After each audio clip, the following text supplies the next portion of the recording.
कि कुछ मैनिफेस्टो में वादे किए थे, वो भी मैं आपको बताऊं कि हम कैसे पूरा करना चाहते हैं उनको।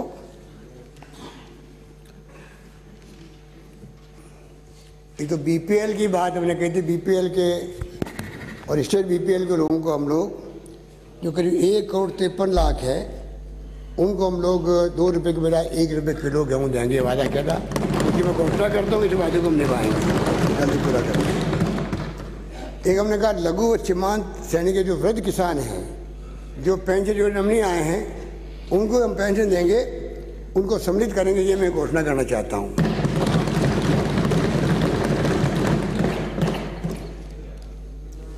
पाँच 5,000 के बूथ खोले जाएंगे, राजस्थान नौजवानों को रोजगार मिलेगा राजस्थान कोऑपरेटिव डेयरी फेडरेशन के माध्यम से। और 2 रुपये प्रति लीटर जो हमने स्कीम लागू की थी माननीय अध्यक्ष महोदय, इन्होंने उस स्कीम को बंद कर दिया। आते ही मैं घोषणा करता हूँ पुनः हम 2 रुपये प्रति लीटर दूध का बोनस देंगे किसानों को।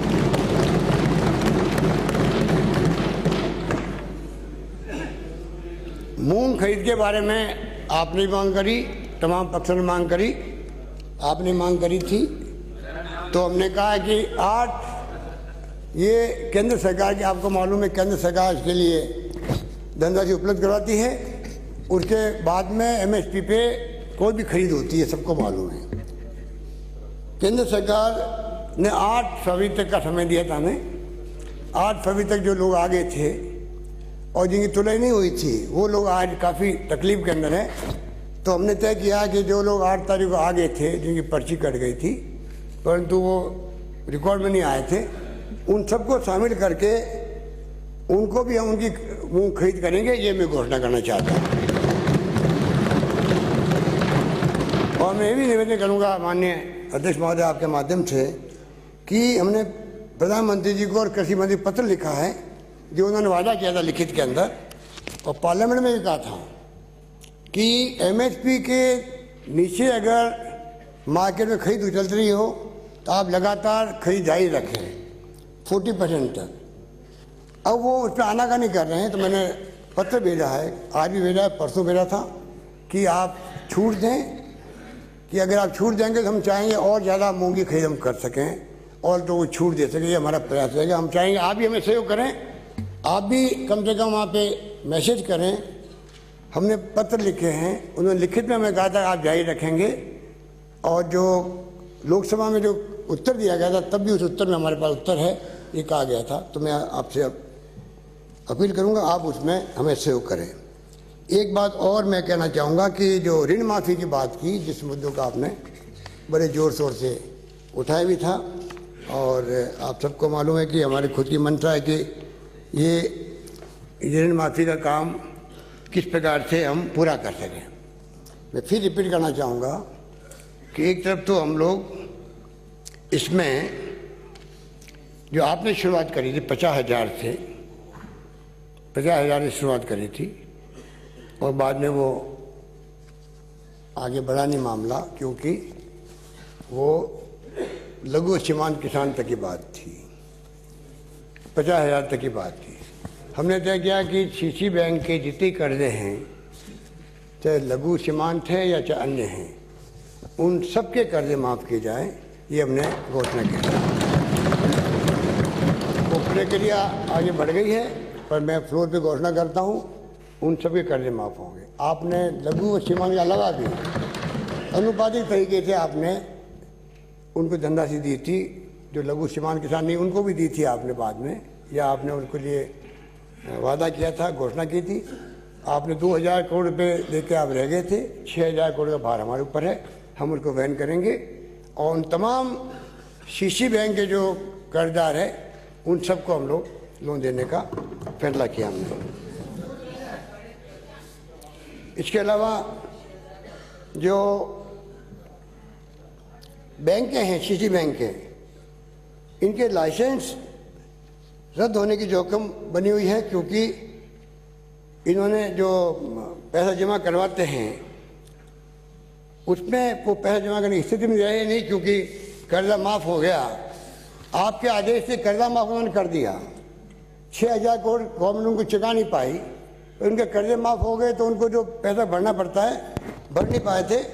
हमने तय किया पिछली सरकार जो 2000 करोड़ का बजट दिए, वित्तीय प्रावधान कर किसान हितों की उपेक्षापूर्ण नीति का परिचय देकर अपनी देवताओं का भार वर्तमान सरकार पर डाल दिया है।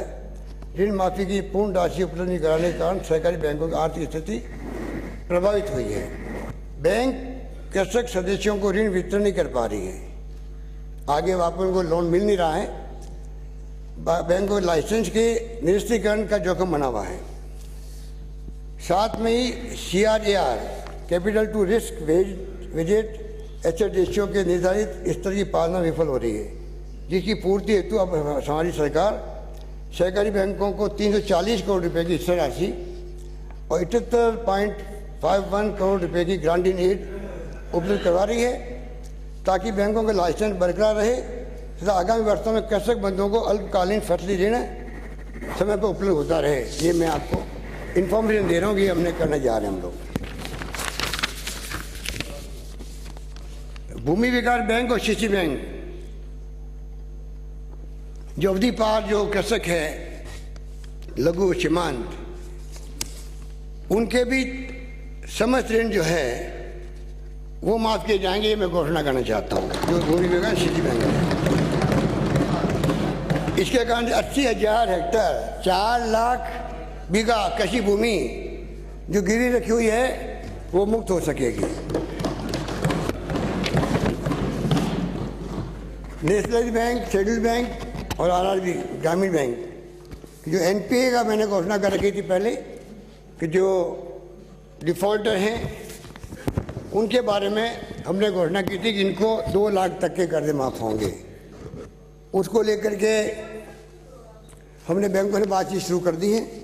जिस प्रकार से उद्यमियों के, व्यापारियों के वन टाइम सेटलमेंट करते हैं OTS, उस रूप में OTS के माध्यम से हम सेटलमेंट करेंगे उनसे, जिससे कि किसानों का भी 2 लाख तक का कर्जा माफ़ हो सके।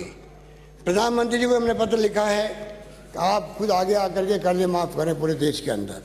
हम उसका इंतजार भी कर रहे हैं, पर मैं ये वादा करता हूँ अगर उन्होंने सहयोग नहीं किया तब भी हमारी सरकार पूरे कर्जे माफ़ करेगी, ये मैं निवेदन करता हूँ।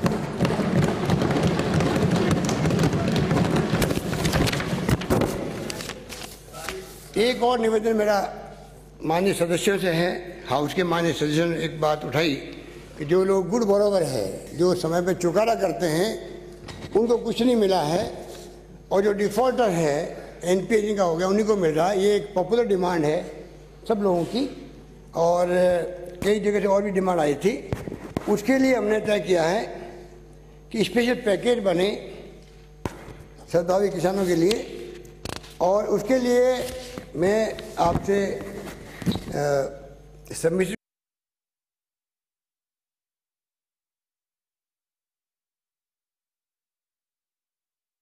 ये मुख्यमंत्री जो गुड बॉरोवर है, टाइम पे चुकाते हैं, उनके लिए उन्होंने स्कीम बनाई है। तो मैं आपको ये आश्वासन देता हूँ, इन तमाम राज्यों की स्टडी करके इन सबसे अच्छी योजना स्पेशल स्कीम हम बनाएंगे और आपके सामने प्रस्तुत करेंगे, जिससे कि किसानों को लाभ सके। जो लोग आत्महत्या हुई है राजस्थान में, जिनकी आत्महत्या हुई है, उनके डिस्ट्रिक्ट मजिस्ट्रेट को पूछा जाएगा, उनसे रिकमेंडेशन लेकर के उनके जो कर्जे हैं वो माफ़ किए जाएंगे। वो माफ़ करना हमारा धर्म बनता, फर्ज बनता है। इस प्रकार से हमने तय किया है।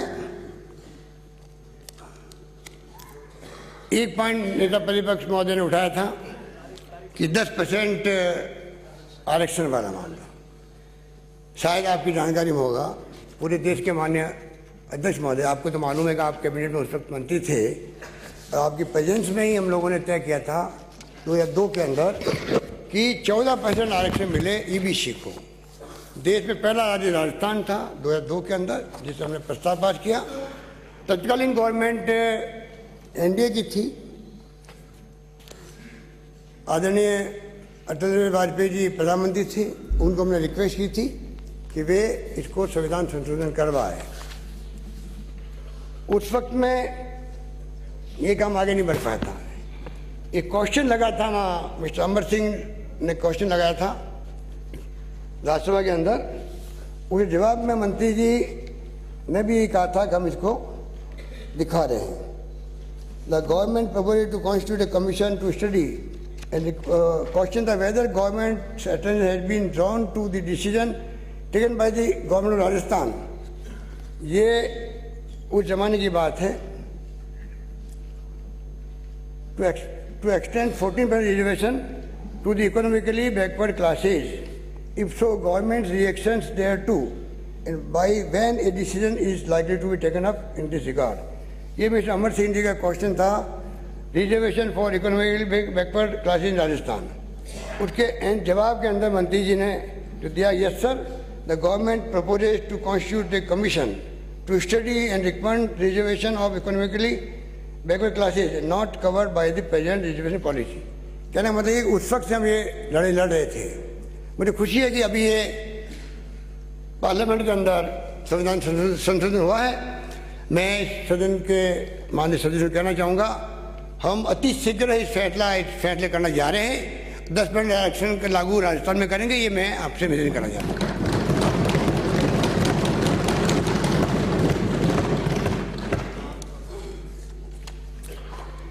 माननीय अध्यक्ष महोदय, मैं और लंबी बात नहीं कहना चाहता, सदन का समय काफ़ी हुआ है और मुझे खुशी है कि माननीय विपक्ष के सदस्यों ने बड़ी कृपा की कि सबने मेरी शांति से सुना, मेरी बात का उन्होंने, मैं समझता हूँ, गौर किया होगा। उम्मीद करके चलता हूँ और आगे भी गौर करेंगे।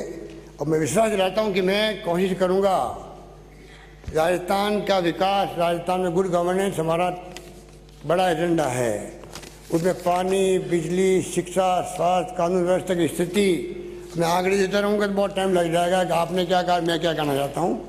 परंतु आंकड़े आंकड़े होते हैं, आपने खुद ने कहा। प्लीज बैठे, प्लीज नहीं बैठे, प्लीज प्लीज नीचे बैठे, नीचे बैठे, माननीय सदस्य नीचे बैठे, नीचे बैठे, प्लीज प्लीज नीचे बैठे। माननीय सदस्य संकेत नहीं होगा, गलत पानी डाले। मैं इतना आश्वासन देता हूं कि जो हमारी समस्याएं होती जनता की, इसलिए मैं बार बार कहता हूं कि राज बदलने के साथ में माननीय अध्यक्ष महोदय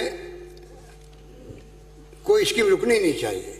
और मैं कहना चाहूँगा कि हमने जब जब सरकार हमारी बनी है 1998 के अंदर, 2008 के अंदर और अभी बनी तीसरी बार, पहले 2 बार भी हमने कोई आपकी सरकारी योजना को रोका नहीं था। अभी मैं आश्वासन देता हूं कि जो योजना जनहित की होगी, कोई योजना रुकी नहीं जाएगी।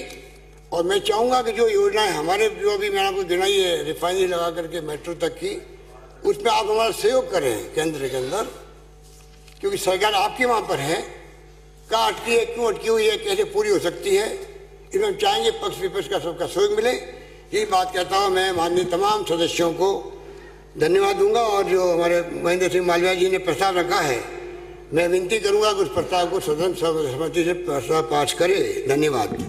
समाप्त हुआ। प्रश्न यह है कि अभिनेश महर्षि सदस्य विधानसभा द्वारा धन्यवाद प्रस्ताव पर प्रस्तुत किया गया संशोधन स्वीकार किया जाए। जो पक्ष में वो हाँ कहें, जो विपक्ष में वो ना कहें, जो विपक्ष में वो ना कहें। ना पक्ष जीता, ना पक्ष जीता, संशोधन अस्वीकार किया गया। प्रश्न यह है कि श्री राजेंद्र राठौर सदस्य विधानसभा द्वारा धन्यवाद प्रस्ताव प्रस्तुत किया गया, जो संशोधन स्वीकार किया जाए। जो पक्ष में वो हाँ कहे, पक्ष में वो ना कहे, जो विपक्ष में वो ना कहे। ना पक्ष जीता, संशोधन अस्वीकार किया गया। प्रश्न यह है कि महेंद्र जी सिंह मालवीय सदस्य विधानसभा द्वारा राज्यपाल महोदय को अभिभाषण धन्यवाद प्रस्ताव स्वीकार किया जाए। जो पक्ष में वो हाँ कहे,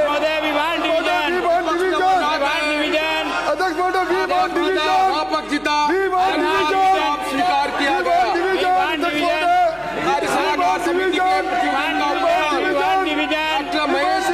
सरकारी मुख्य सचेतक कार्य सलाहकार समिति का प्रतिनिधित्व उपस्थान करेंगे।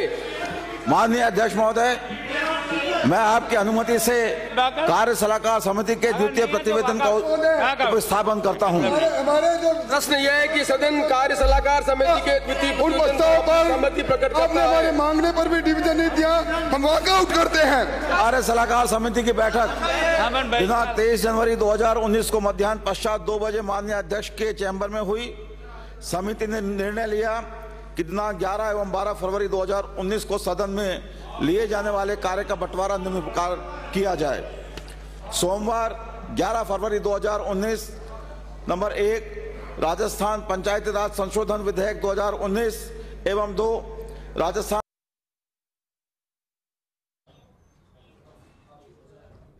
तो मुख्यमंत्री अशोक गहलोत